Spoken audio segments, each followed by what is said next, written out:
All right, we are live, y'all. I'm back. Um, I was kind of sick. I was kind of sick earlier. Y'all know I told y'all I'm dealing with the illness, but I'm cool.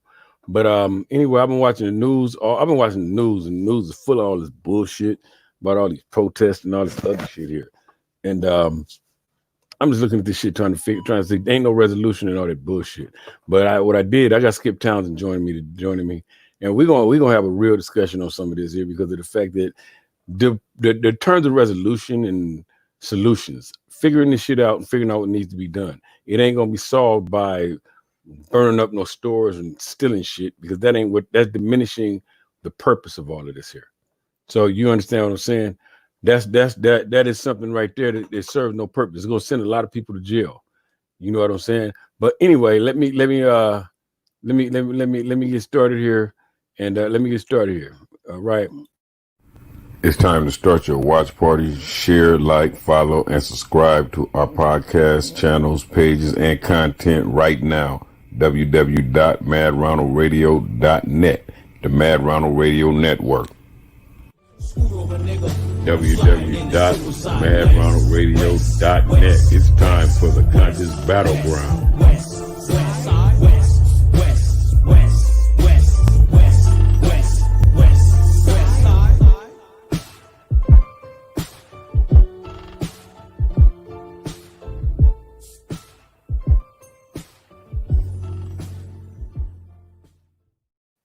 All right, we back. Skipp. Man, what's going on, Ronald? Hey, what's going on, man? I gotta Hey, give man. me an intro like that, man. I gotta have you set me up something, man. Sitting here looking at this Mad Ronald studio, like, man. I did that myself. I created that. I'm sure you did, bro. Hey, Sure you created that. did. I did that myself, man. You know what I mean? Hey, Yes, sir. I had to go live, man, because I know you watching the news like I'm watching the news, man. You see all this madness and this pandemonium going on, man. To You see all be these honest people in the with you, man, streets. I've been trying to avoid the news, but I get it on Facebook, Instagram, and people are Right, steadily calling me, giving me updates, man. So you know, yeah, right. I'm on top of it, but I'd rather not be, but I am. Right. And by the way, something I want you to do, introduce yourself to the viewers and let them know what your credentials are and what you do. Man, so I'm Skipp Townsend, man, and I'm really a community activist. I'm an interventionist. Um, I am that liaison, that go in between city and community, between Bloods and Crips, between city and county, between mother and daughter when they fight, and father and son when they get into it, the students at the school and the administrators. Man, I'm a go between. I'm an in between, and I do that because I'm blessed to be able to do it, brother. So, The thing I see, man, is interesting here, right? And I've noticed this here, this is the interesting thing to me. I've been watching all these protests. I've been watching all this Black Lives Matter and all this shit here. And you want to know something I see? Ain't that person from Black Lives Matter writing shit on the walls. You yeah, understand what I mean by that, right? They're yes, sir. exploiting they're exploiting a movement for the Yes, sir. sake of opportunism. Right. You So, I don't have issues with Patrice Cullors or Dr. Abdullah, or even Jasmine, who like to jump on cars and shit. I don't have issues with them, but I do have issues with so many people who are following and exploiting the term.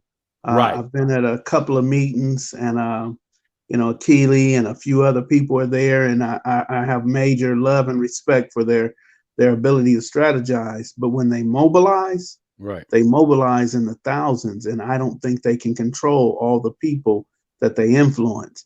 And sometimes that influence leads to other influences, and so many people that come from so many different places. And one of the mayors of the cities last night said that out of all the arrests they made, no one was a resident. And right, every time I saw Black Lives Matter come and some of the other groups come to South Los Angeles, I didn't recognize any of them. And right. you know yourself, Ronald, going in and out these systems, man, and being in different people's neighborhoods, you'll recognizing someone is going to happen.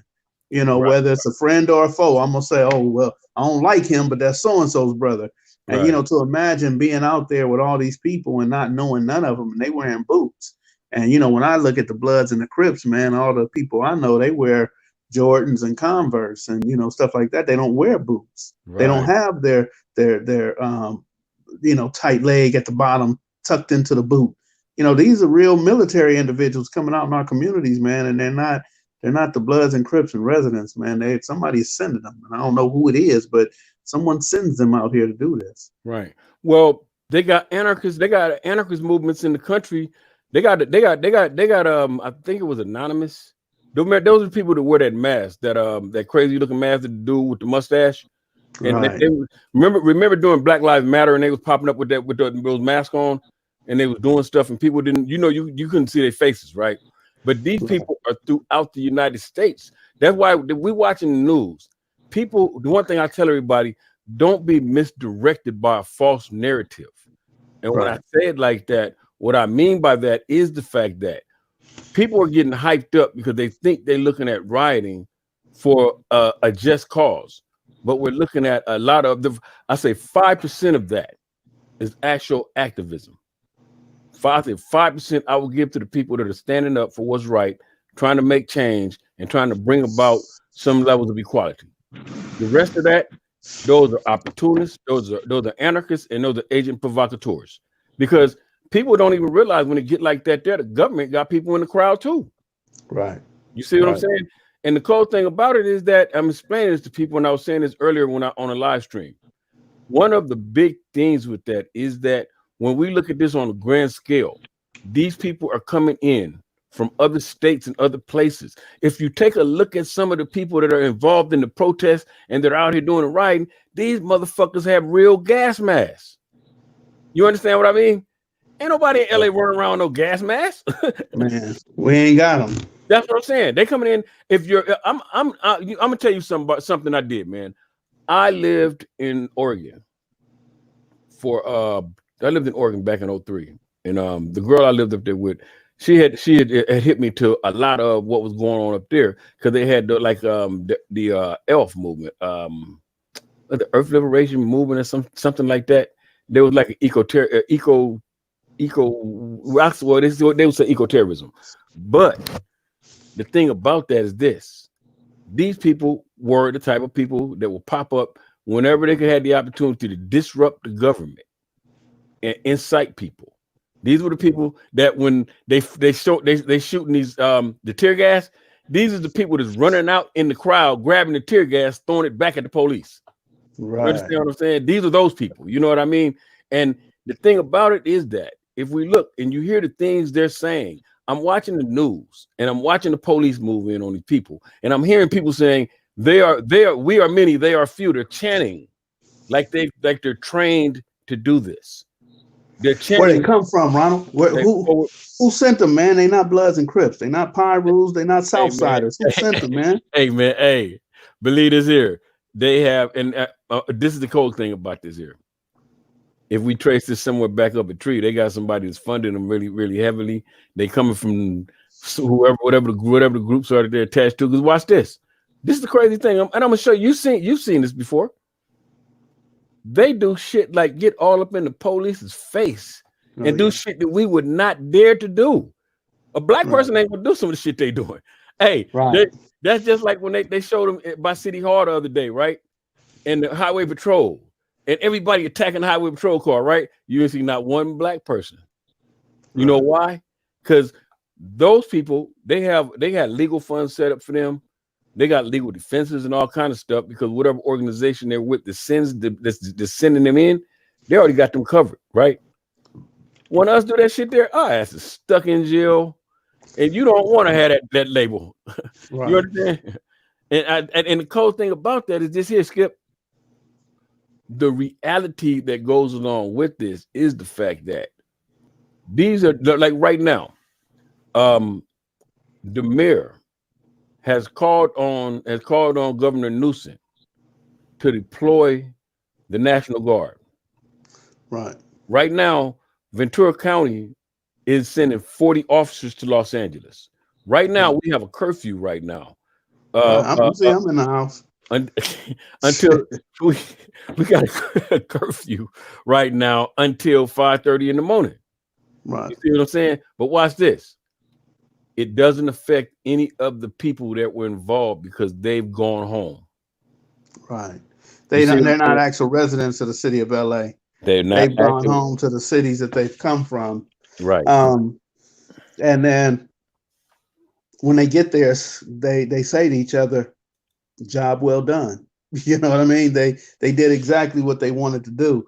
The thing that I say is in local government, even in the police department, even with the sheriff department and with the city council that's going on, it does not represent us. This system has not represented us from whenever. I can't even remember when it did. So I believe that we have to get in a position of power.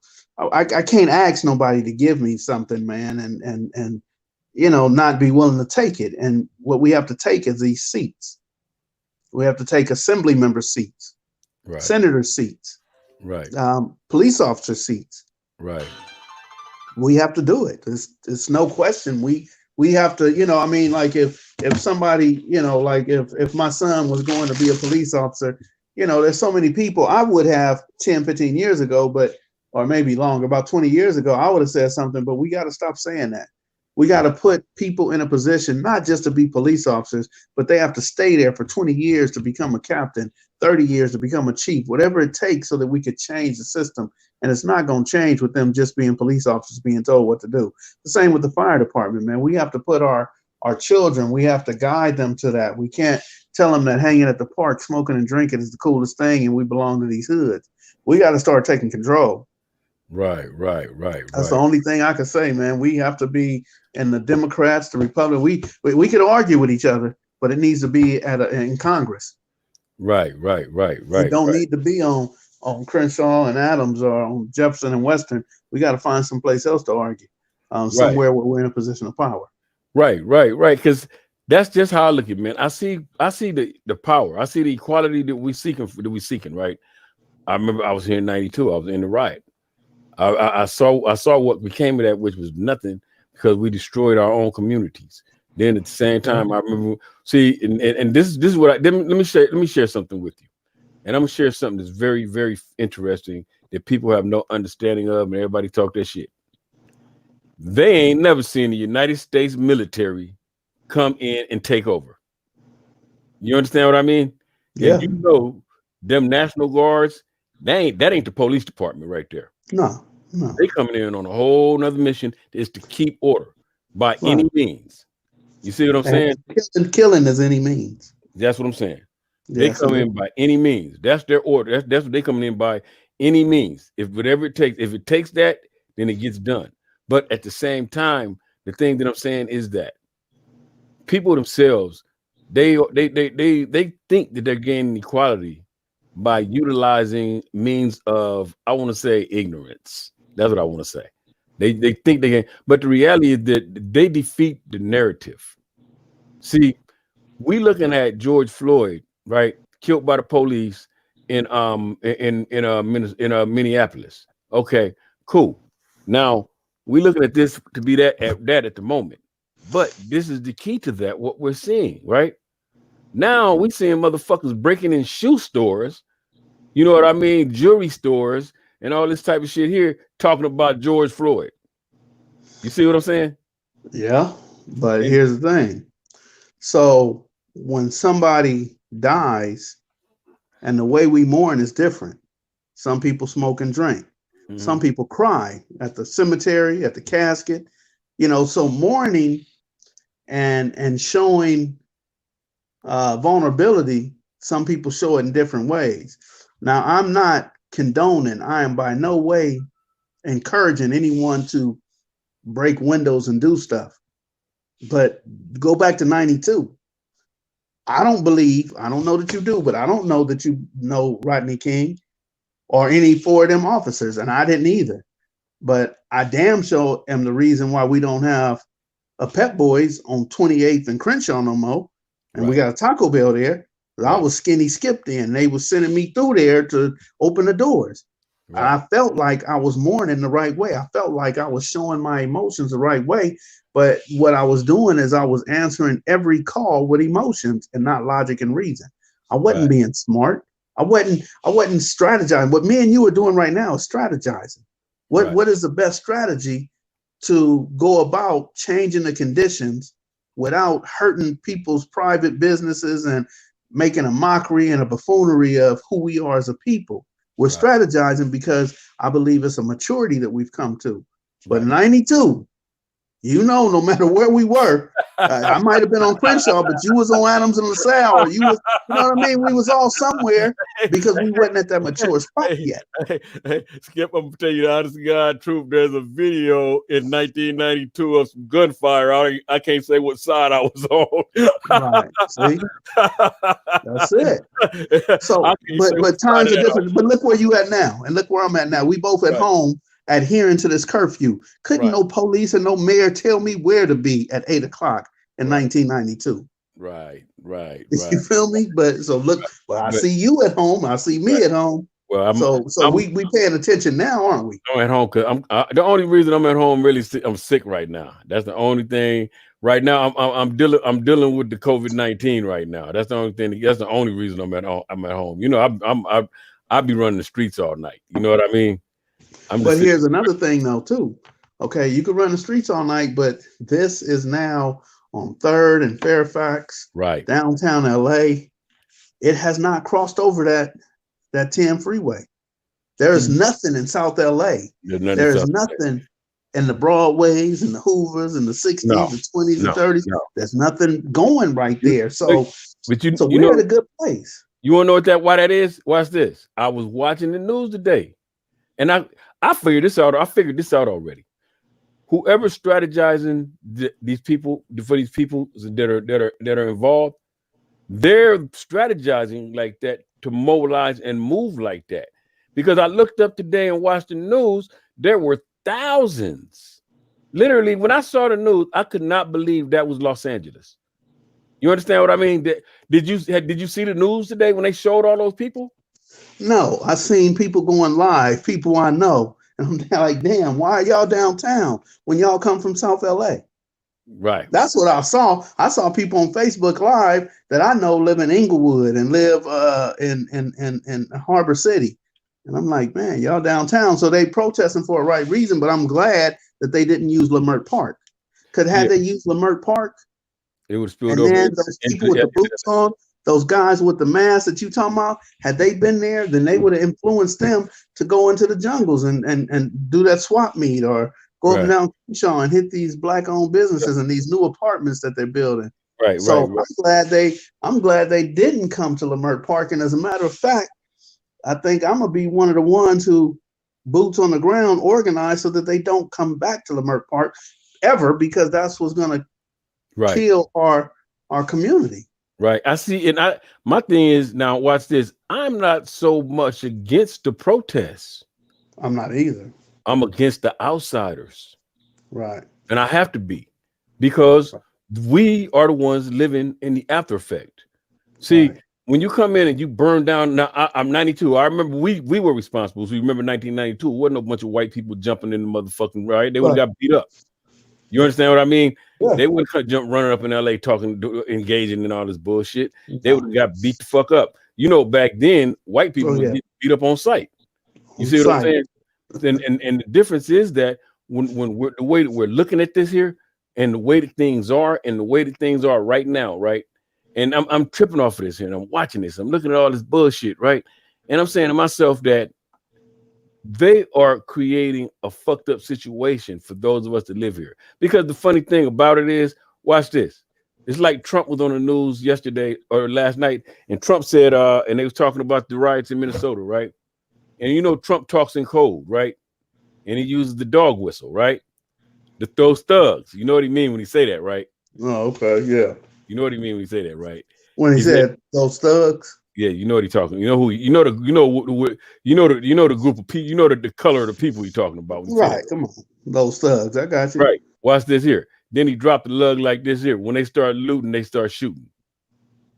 That's a dog whistle, right? But watch this here. The people that are in the midst of this, that are in the midst of all this chaos and doing all this, are white. The people Right. that don't live there. Right. You see what I'm saying? The people that aren't from these places. You see what I'm saying? All the attention is drawn on these places, but for some reason, don't nobody see not one person's face. I remember, man, I went to a rally, man, and I looked around the rally. I went to was it a Black Lives Matter rally? I think it was. I think it was when Trayvon Martin was killed. And I What went to was a it? rally. Huh? What Huh? was it? You said where? Where? Yeah. I think it was down Hollywood. Hollywood. Oh, okay. When they were doing the shutdown. Okay. Remember when they were doing the shutdown? Remember when they Yeah. was laying down on the freeways and shit like that, right? Right. And I Right. went out to the rally, and it was like Black Lives Matter and all this shit here. Skip, I went out and looked around. Now it was probably about me and about 25 other black people out of about Yeah. maybe 400. Right. You understand what I'm saying? But at the Right. same time, I also recognize the fact that there are so many other agendas that are out here also. See, and this is the key right here. We got a lot of people that's willing to get themselves caught up in the midst of this here because they get caught up on a false narrative. Meaning, when I say false narrative, they're under the impression that it's our people that's out there that's doing all this, right? They don't understand. Once again, these people come from somewhere else, and they going home after this. Our people are acting an ass trying to get involved in this, and our people are the ones that got to go to jail now. Our people are the ones out here that fuck around and end up really getting shot by the police because they are showing their ass because they thought that this was our people on the news. You understand what I mean? This is like the type of shit that incites our sons and put them in danger. You see what I'm saying? Because think about this. How does the police start to view young black men all over again? You understand what I mean? Right. How the same way that we go back into this situation of figuring out, okay, young black men already are a threat, just their presence, right? But now, okay, it's not 1992. Okay, we are not the aggressive force within these riots now. We have outside people coming in. But once again, we got the dog whistle that's being blown by Donald Trump. We got the code words, those thugs. You understand what I mean? At the same time, we can't figure out why is it that black people are falling to this level of victimization. You see what I'm saying? We can't figure out why. And the thing about that is this here. Figuring out that level of victimization means that we have to have an understanding first and foremost that we got to present ourselves as something other than some motherfucking thugs. Right. We have to So demonstrate. think about this. It seems to me like what you're saying is it's coming back full circle.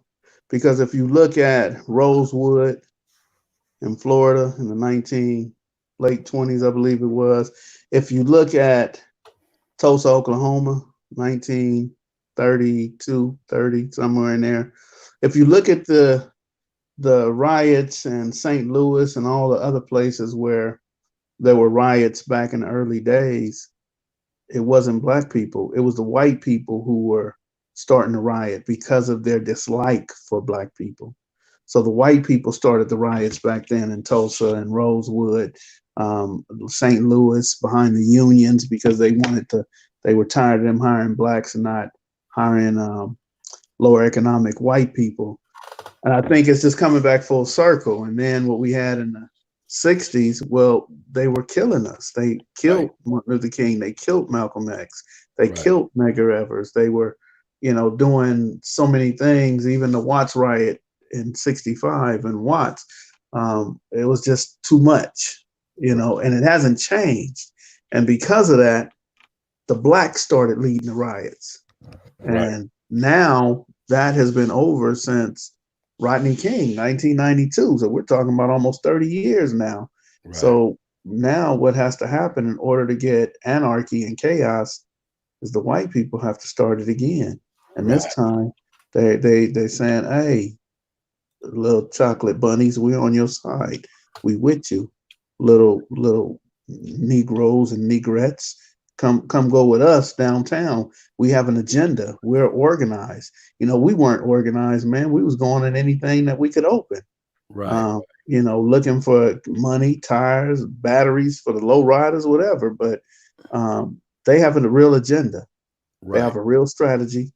They have funding, and they come down with their masks and their boots on, and Right. they influence whoever they can to deal with their agenda. So Right. we're in a new day and age, and these cell phones and the Signal app where none of that could be traced, and all this type of stuff is going on to where, shit, if I get 1,000 people on Signal, Right. shit, at least 500 gonna show up. Right. Right. Right. Right. Right. Right. So that's all we need. If I got 1,000 people on Signal, get 500 to show up downtown or somewhere else, and we can rewrite history.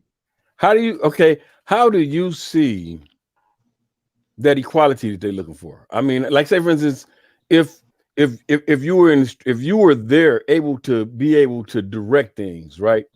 How everybody losing their mind going crazy. What tools would you use, and how would you do that?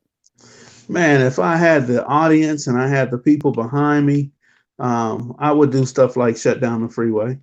I would do things like that. I would strategize stuff like that, or I would surround the police station, and not lay down in the driveway so where they can't drive out without running us over, and make the chief or someone come out and address us. But I would not run up and down the streets with fire, setting trash cans and burning.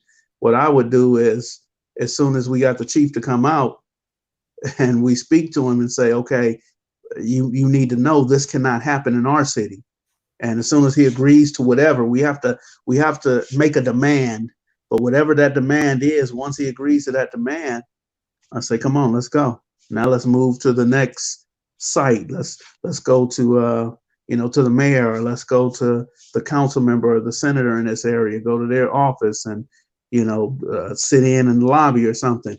That to me makes more to where we can get demands delivered to us from city officials, state officials, federal officials, local law enforcement, than opposed to burning trash or stealing shoes. Right. I don't, so that this is me now though. This is 2020 Skipp. That was not Skipp in 1992. And then hanging around people. I got a homie, your homie too. He always say, oh man, they gonna do what they want to do, man. It don't matter. They gonna do what they want to do. And I'm thinking, yes, as long as we don't address them, as long as we don't hold their feet to the fire, as long as we don't tie them up, man. And people always talking about let's not buy nothing on this certain day and whatever. And man, I be seeing people at the gas station, at the liquor store, but Right. we do have financial power. We Right. have financial buying power. Right. We're not even utilizing each other's business. There's a guy owns a liquor store on Vernon and Figueroa, and he's a black-owned businessman.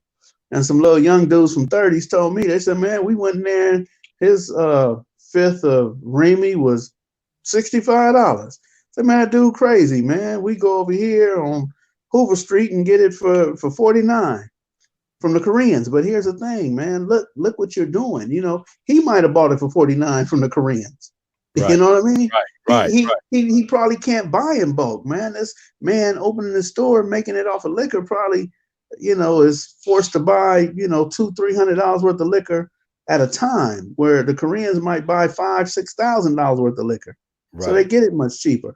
But we have to support our business owners. We have to support the restaurants. If you look at Moby's restaurant in Inglewood on Crenshaw and Manchester, they sell soul food breakfast. Those Koreans. Yeah. Those Koreans. So think about so think about where do we go to eat? Where do we go to eat breakfast? Where do we go to eat lunch? Where do we go to eat dinner? Who owns these places? Right. And when we find out, shit, do we continue to go when they don't spend any money with us? Right. We have to spend money with each other. I have to see whatever your business, as a matter of fact, I support your business. Right. You feel me? Right. People got to support my business. We have to support that liquor store on Vernon and Figueroa. Somebody got to go in there and talk to him. I'm thinking about going there and talking to him and saying, look, man, not the Bloods, but the Crips called me and complained about you. Right. You know what I mean? Right. You know, so I got to go in there and tell him, like, look, man, whatever you could do, bump it down $2, $3. And I'm going to tell the Crips, who I ain't even supposed to get along with them, I'm going to tell them, man, go back over there, man. Help that dude. Right. You know what I mean? We got to do this for each other because of who we are. That's my opinion. We have to come from a position of power, not weakness. I don't want to ask nobody for shit. I didn't get a stimulus check. I ain't mad at everybody who did, but I'm not asking them to give me nothing. You're not going to buy me. Right. You're not going to buy me. I am not for sale. I truly believe what I believe. Right. And if I lose my supporters, if I lose the supporters who support me and all that, then it wasn't meant for me. I'm not happy that I lose them, but it wasn't meant. I want to make it right. Some people just want to make it, but I want to make it right, even to the point where I would be willing to run for one of these offices, you know, hold my feet to the fire, you know, because while I'm pure at heart, you know, I can't be bought out. I done did second call for 15 years with no money. So shit, I could do at least 7 or 8 in Congress or in the assembly with, you know, with nobody trying to buy me off. Right. So that's what we have to do. That what you're saying is very important, because one of our issues is representation. And see, and what you're saying is, I'm gonna tell you why what you're saying is so important. It's too easy to get the wrong person up in there, and they be willing to cut backroom deals behind the people's backs. Exactly. You know what I mean? We'll say special interest. They are willing to buy into special interest. You understand what I mean?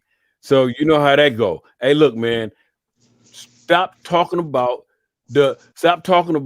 how we're selling medical marijuana here in the neighborhood where the people down here don't want it. Let us do our thing. You understand what I mean? Yeah, definitely. And you're talking to the community, and you're telling the community that you're gonna help them, and you're gonna help them get what they want. But behind the people's back, you're cutting their throats. Right. You know exactly. I mean, the representation is very important, because just because people look like us don't mean they have our interests at hand. Right. So very important. And that actually just happened, not with the medical marijuana, but with the DRC, the cannabis that was supposed to go September 3rd, that the licenses were supposed to go out. Man, they said that it wasn't going to go out till 10 a.m. where people could apply. And said by 10 a.m. there was over 40 people who had already applied. And most of them were of Russian or Armenian descent. A lot of them weren't even from LA City, period, at all. So it's I don't know whose hand got rubbed, but somebody's hand got rubbed. You know, so it's these are the things that are going on that and we have to stop. We have to, and then again, we have to stop electing people because they're Black. We have That's to. true. We got to. We have to. I believe that we have to elect people who represent us and our interests. I'm not shouting out Barack Obama in a negative or positive way, but all the things he did for the LGBT community, he did not do for the Black community. He has given reparations to Jewish community members, even though it's in a small amount, but Black people, we never got reparations. So is the reparations, these stimulus checks now that they give to everybody, you know, what is our reparations when they say, you know, that we have lost our name, we have lost our heritage? Man, I don't want to be the one to tell you this, man, but you're really not a Chapman. I hope you know that, man, that where you come from, they don't have names like Chapman. I'm really not a Townsend, man. Townsends come from Boston. They come from Massachusetts, man. You know, and I don't believe I come from Massachusetts. I believe I come from another continent. They come from England somewhere. In other words, they came on the Mayflower. Exactly. So we've been robbed out of everything, and I think that one of the things that happens with protests is we start asking. You asked me a question. You said, "What would I do if I had the influence?" I wouldn't ask. I would demand. We have to make demands, not ask. Right. I think that there's something I'm recognizing, and I'm recognizing the youth, right? And I see a lot of energy, right? I think that there should be at some point where we should be actually training them. Yes. And when I say training them, I mean, because see, this is me, Skipp. I'm one of these people right here, and I'm pretty sure I know you are too. I don't want to get together and have no fake ass motherfucking Black Power movement and no fake ass We Are the World when black people are killed every fucking day by black people and ain't nobody marching about shit. I believe that we should be training them. We should be training them. If we're going to be about defending our community, then we need to be about defending the community every day. We need to be about defending our community and keeping it safe from ourselves more than the white people or the police. Because the reason they do the shit that they do is because we regard our own the way that we do. You know, am I making sense with that?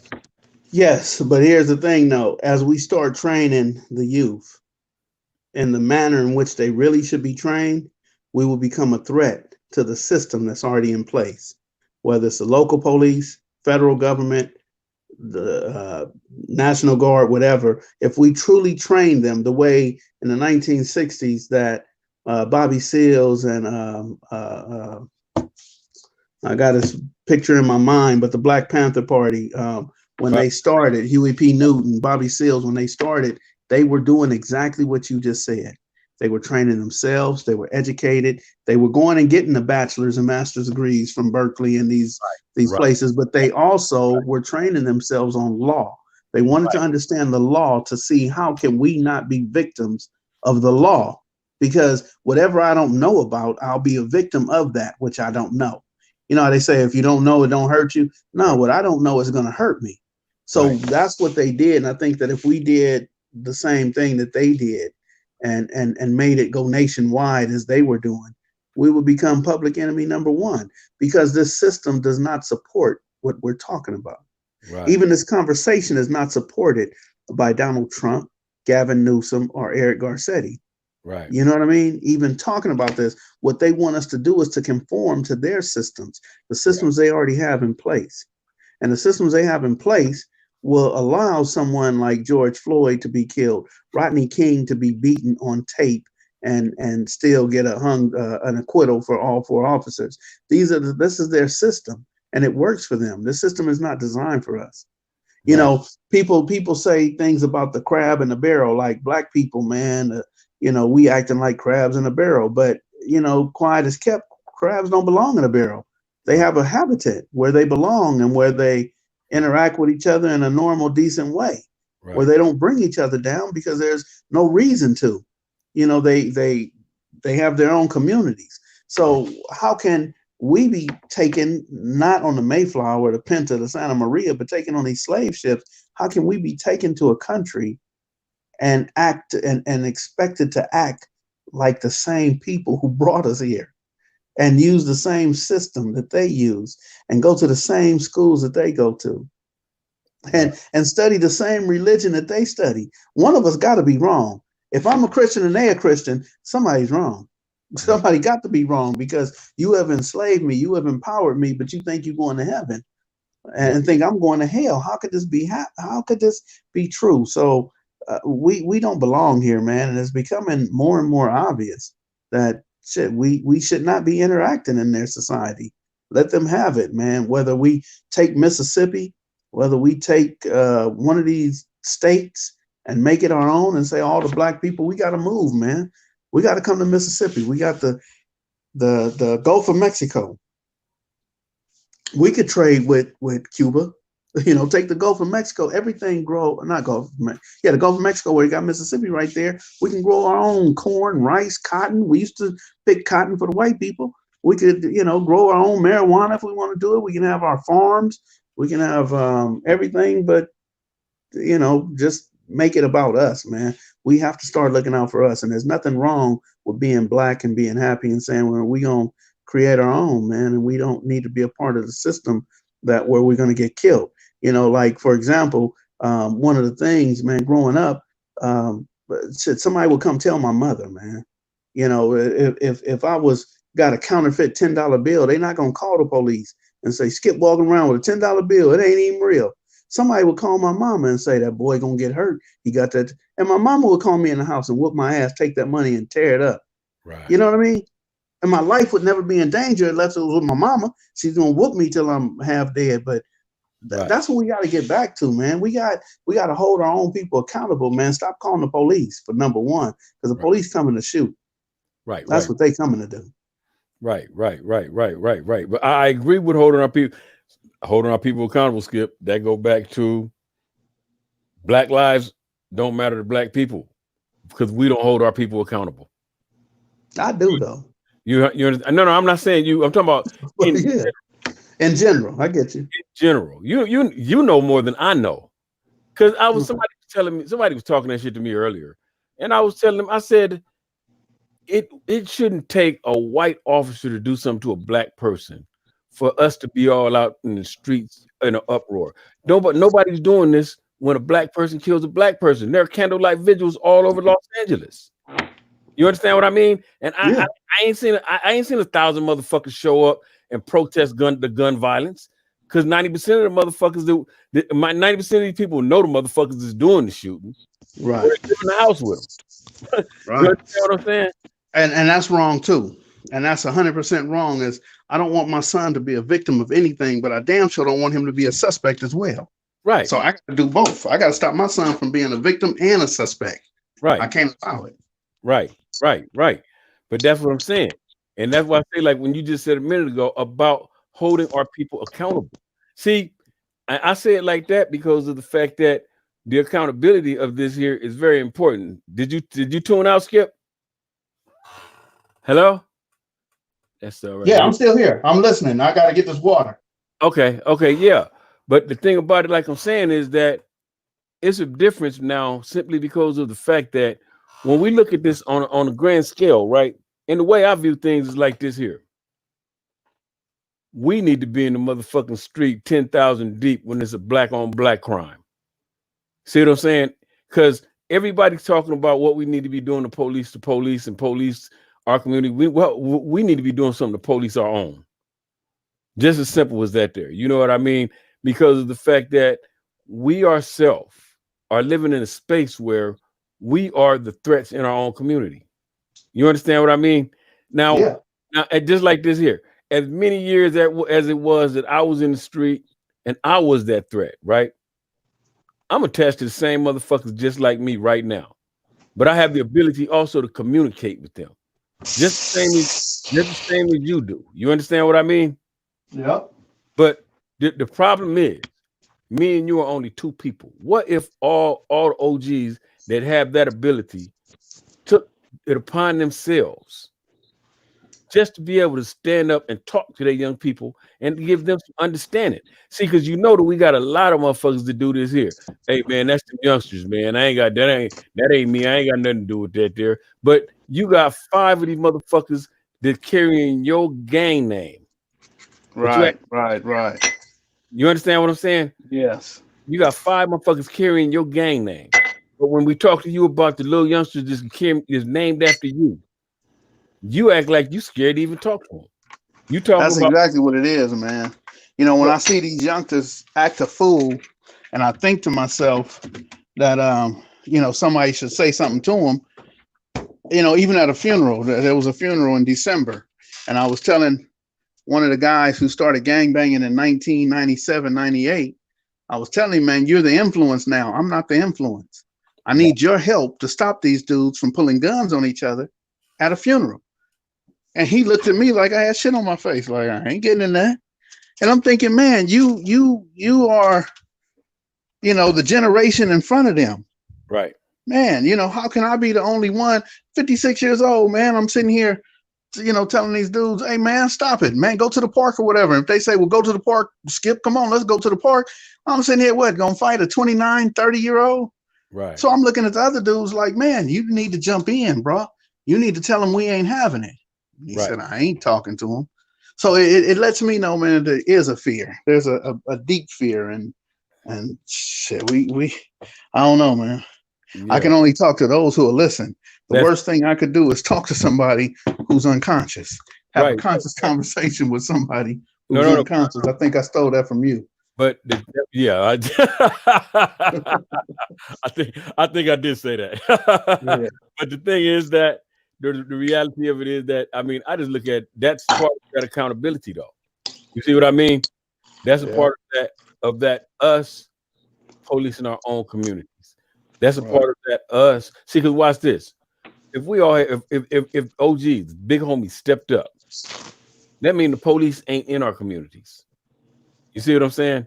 Yeah. That means the police ain't out there with guns because now we can tell these motherfuckers to stand down and we can figure out a means. Now you know what I mean. Here we go. One more. Here we go. We go back to this here solution based conversation. You see what I'm saying? Because of the fact that that's when that comes into effect. But at the same time, there also needs to be a understanding of the fact that the civility that exists is a right for everybody.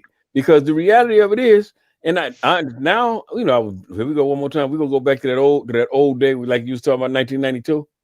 I didn't Mm-hmm. understand back then. You know what I mean? When I was running and gunning and banging and all that shit there, I didn't understand because of the fact that there was no no examples. You know what I mean? See, you yourself, you one like me and you older than me. Been in LA all your life. You know that the blood and crip culture was really an indoctrination to people like us. Because it's something that no matter what you did, it was a part of the experience of living in LA, especially if you've been here since the 70s. You understand Right. what I mean? I don't give a fuck from elementary school. All you knew about was Bloods and Crips because that's all there was. At Right. the same time, if we look back and when we get to high school and junior high, that's all there is, right? To the point Right. where it becomes an indoctrination because we start to understand this like we understand religion. You understand what I mean? It Yeah. becomes a belief system. You see what I mean? To where it's different now. It's a trend. You see what Right. I mean? I talk to a lot of young people when I explain to them now, the shit that they fighting for now, it don't make no sense because you fighting over you're making a proclamation to be fighting over the shit that I fought over, but the people I was fighting with, I ain't got no issues with. I'm cool with them now. Ain't that crazy, man? Hey, I just left. I just left a repast for Porky's little brother, and she introduced me to a girl and said that this girl, Yaya, is the baby mama of Lefty from Schoolyard. And I had to explain to my wife how Lefty was a formidable foe, but when we would see each other, there was always love. How can I have love for an individual when I'm at war with his community? And when Jay Stone died, he tried to kill Tick every chance he got. And his partner, Black Capone, tried to kill me every chance he got. And I got love for these dudes. So Right. how can our community still be at war when the older guys actually love each other? Right. We Exactly. straight. And that's what I'm talking about. But see, a lot of that, here we go. Once again, it's the false narrative. You see what I'm saying? And that's what I'm talking about. We capitalizing on a false narrative because a lot of people just want to be a part of something and want to make a claim. They don't even know what they're doing. I tell a lot of young dudes, you fighting over some old shit, with a bunch of some old shit that these old dudes started and they ain't even around no more. Right. Half these motherfuckers is kicking it, hanging out together somewhere. You know how now watch this. You know how it go. We all grew up to be enemies and this is, but these motherfuckers ended up moving out to Fontana and Lancaster and ended up living on the same blocks. And now these Right. motherfuckers kicking it every day, drinking and shit. They was Right. the motherfuckers that grew up shooting at each other. But the youngsters are trying to carry some bullshit that they don't even have an understanding of. That's why I say it's a trend now. You understand what I mean? They don't have the history and the hardship that was carried throughout the past that was what we capitalized on.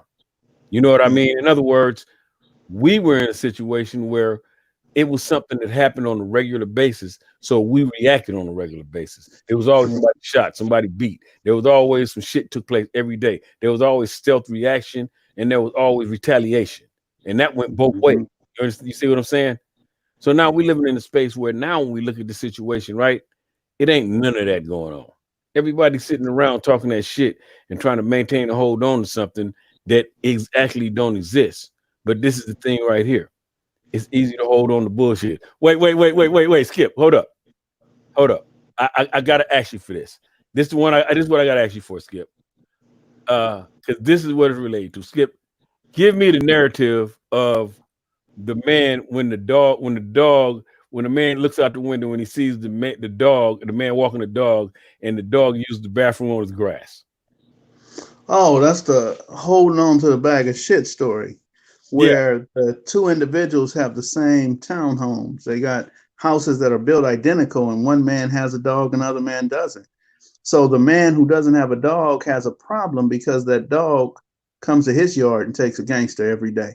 Every morning, that dog takes a shit right there in his grass, and he's uncomfortable with it because he's the one cleaning it up. So he actually got mad, bought these little blue bags, and he woke up at early in the morning just so he can catch that dog. He wanted to, catch him, and he brushing his teeth and running to the window. He's fixing his breakfast and running to the window, and by the time he sees the dog, grabs the bag, runs down the stairs. Too late.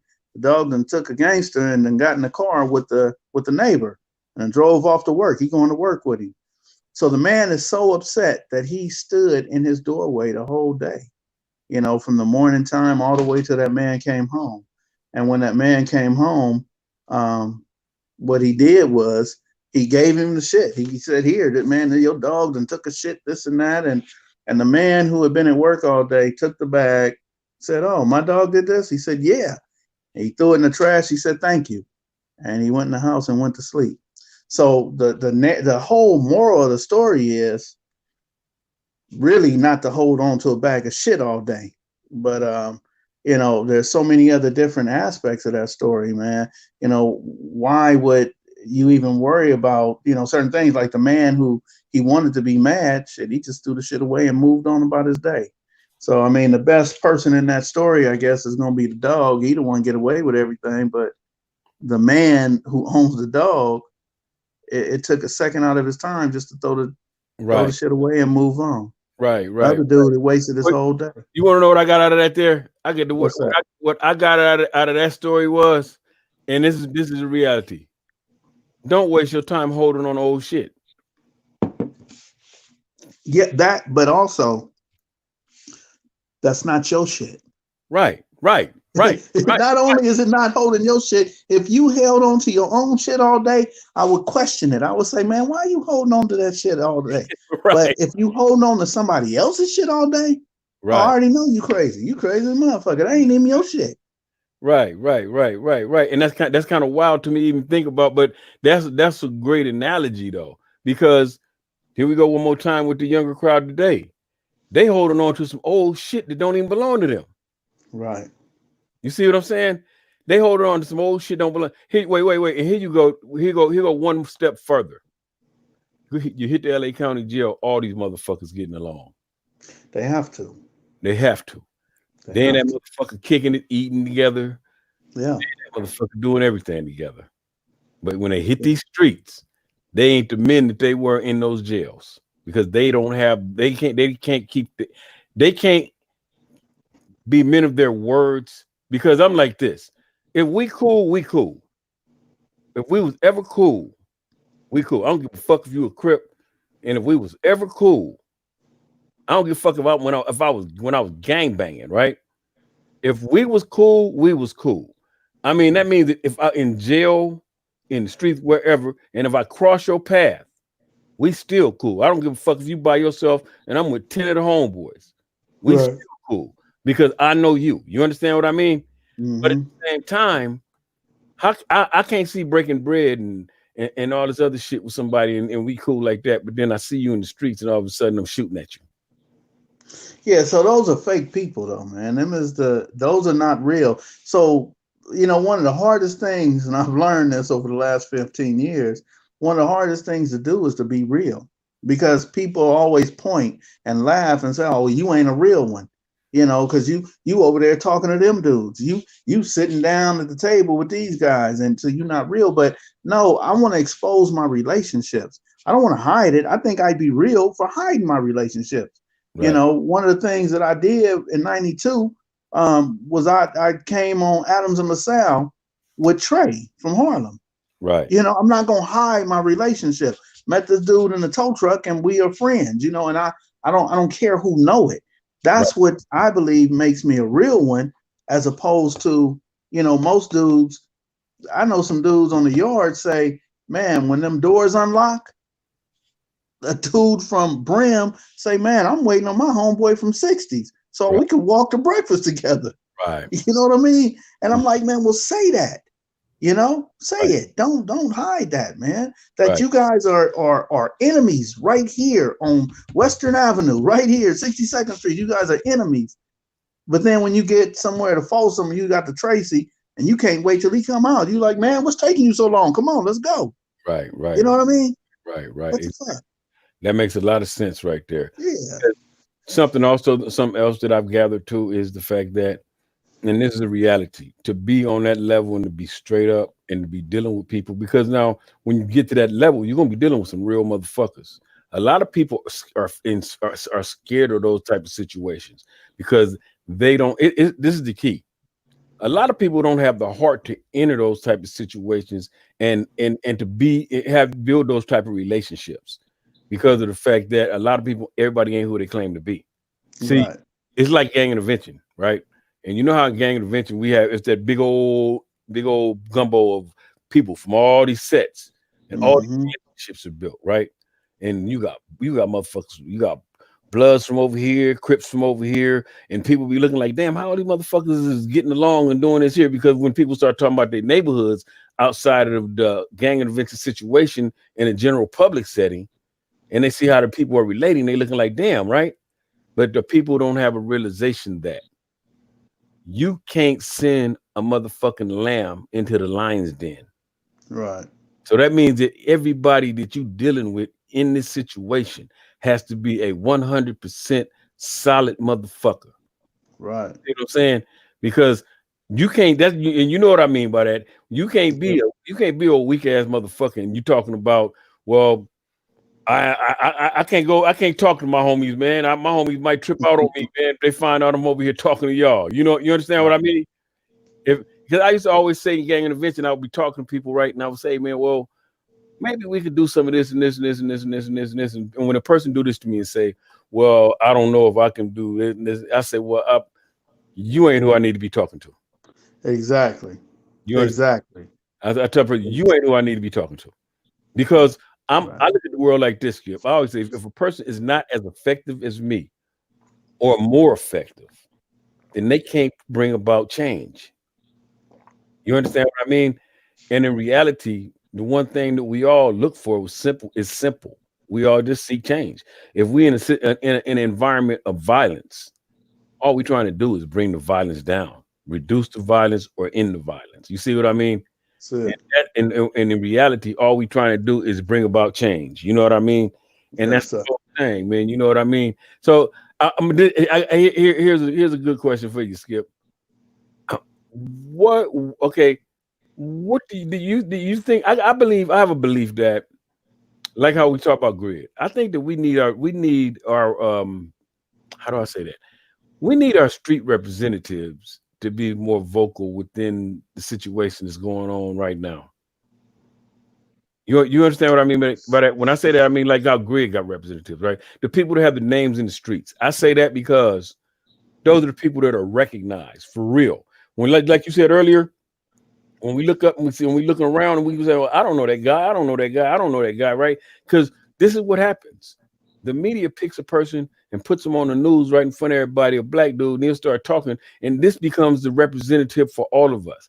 Self-elected, self-elected, or government self-elected or government selected. One of the two.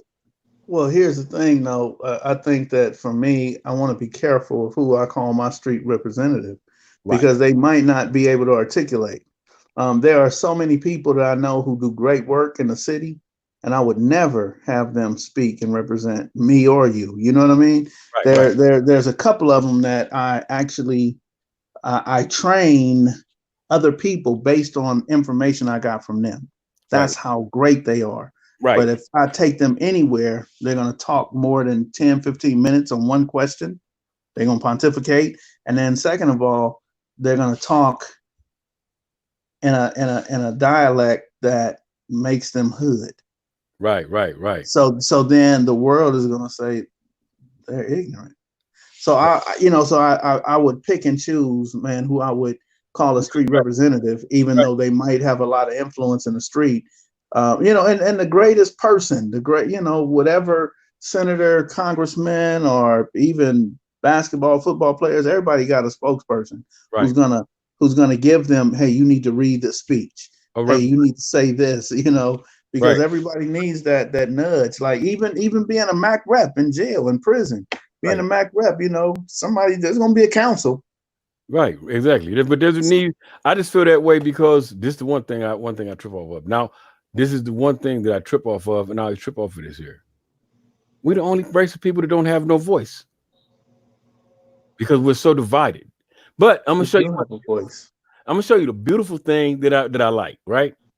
We live in a space now where we have technology. We got the internet. We got YouTube. We got podcasting. Right. I was tripping off of that today. And I was tripping off of podcasting because I did a video earlier today. I went live earlier today. I did a video that got over 1,000 views in about 4 hours. And the thing that I was tripping off of, I said, "Damn, can you imagine if Malcolm X had a YouTube? Come on, man. Could you imagine?" Come on, bro. If Malcolm X had YouTube, man, without YouTube, without cell phones, Right, without all that, Malcolm X had a following that covered different parts of the world. right. But listen to what I'm saying to you though. Imagine what he could have did with YouTube. Right. Hey, and I say that simply because of the fact that if like this video right here, when we finish Mm-hmm. the video here, this video they're gonna start watch parties. It's gonna be people watching this video over and over and over and over and over again. Watch and I'm pretty sure you're gonna share it on your platform. It's gonna be watched so many Yeah, times. send it to me. I'll do it. It's gonna be watched so many times, right? And the key to Mm. that is that the cyber speed that goes behind it is amazing because Yeah, now it this is. is how this is how information is being spread. And the cool thing about it is we have the ability to be our own media source and to, at the same time control our own narratives. That's what I like about this shit. You understand what I Yes, sir. mean? They don't we don't have to go for the bullshit narratives and the manipulation and the debriefing of the information and they give it to us how they want because we got our cell phones and we on the scene, we can tape it on the Yep. phone and go live right there on the spot. You see what I Yep. mean? At the same time, we got podcasts, we got like I said, we got YouTube, we got Facebook, we got man, social media is so beautiful if you use it in the right way. Right. That's the thing. That's the thing. I mean, because I'm older too. I'm getting older. And the thing that's interesting is I'm watching YouTube and all I see is a bunch of motherfuckers acting an ass, waving guns, talking shit. You understand what I mean? But I'm looking at this and say, damn, if you have the ability to share your voice with the world, you're supposed to make that valuable. You're not supposed to waste your words. You know what I'm saying? Because Yep. words are so powerful, man. You know what I mean? And that's the amazing thing about it. You know what I mean? It's just crazy, man. But hey, but anyway, Skip, um, I'm gonna sign out. We're about an hour in. Yes, sir. What would you like tell me what would you like to close with? Man, I would always like to close with letting everybody know that if we work with our youth, we work with the young people, and we help them change their mindset, their behavior, their attitude, if we help them change the way they look at life, we still put them back in the same environment that does not support the change. We still have to change the laws. We have to change the judicial system. We have to change the school, the educational system. There's so many systems that we need to change because if we work with each child that we come across, it's like getting a fly swatter for mosquitoes, man. It's not doing anything if we're not addressing the root causes. And lastly, is we have to change the perception that people have on us, man. There's a perception that we're lazy, perception that we're dumb, perception that we are just spenders, that we're not, we're consumers, that we're not homeowners, we're renters, and things of that nature, man. We have to change those narratives. So it's a three-pronged thing that we have to do, not just work on the young people, but work on the environment and work on the way society views us. All right, y'all. Y'all heard that from Skipp Townsend himself right there. Yes, sir. And like I said, you know what I'm saying? The one thing about all this here for everybody is listening, y'all be safe and don't get caught up in any of these false narratives that are going on in the community right now. Don't be out in the street acting no ass. Don't be out there trying to fight the police department. Because I'm gonna tell you right now, you're gonna wake up in jail and your ass gonna be sitting there for 45 days waiting on a speedy trial. And shit gonna get real at that time.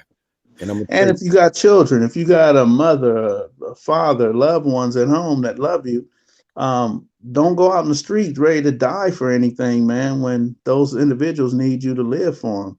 So remember to always wake up with the purpose of being alive, to make sure you're not dead or in jail at the end of the night, because your family needs you. That's right. Your family needs y'all. And on that note, we are out, gentlemen. All right.